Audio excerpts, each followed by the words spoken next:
feel like I served well. I felt like someone out there needed to hear what I said and what I shared, because I went through the pain and I want other people not to go through it, because I gave up so much and I didn't realize I was doing that because I didn't know better. I just didn't. I would have never been able to do this without LEADR.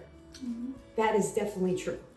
Everyone has been just overwhelmingly caring and supportive and feeling like empowering you to do anything that you wanted to do. And I loved that. I was prepared, and how I prepared was I actually hand wrote my talk over and over and over again. I did, talk it out loud and things like that. And I've been doing it for quite some time. It wasn't like a week. It was a couple of months.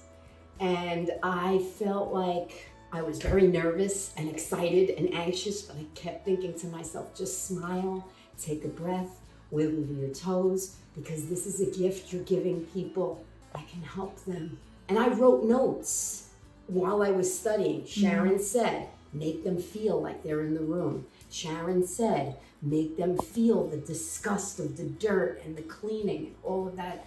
And even at the end, she said, make sure you let it sit. She was amazing. I gave her a huge hug when I saw her, because I never met her in person. It's so nice to meet everyone in person. Isn't it? This event is life-changing, really, because it empowers you to feel like you have a team of support. You have a team of really who wants you to succeed, even though your deepest fears are in there, because you know how that is. We all have imposter syndrome. We're all like, do I have something really to give? But I knew in my heart that I wanted to give this for many years. Because like I said, those lies cost me my first marriage. I want them to think. I want them to consider their behavior, what they're doing. Hey, listen, am I focusing on all the negative things? Or am I going to maybe change and think about things differently and focus on the good things? And this happens in my own marriage. My husband will give me flowers. He gave me flowers 2 days before I left from here. And my mind thought, why are you giving me flowers when I'm going away and I can't even enjoy them? But I didn't say it. I just wrapped my arms around him and said, honey, thank you so much for these flowers. It's what we choose to say and what we believe, even though the things go in your mind, right? They do. And it's okay, because that's human nature.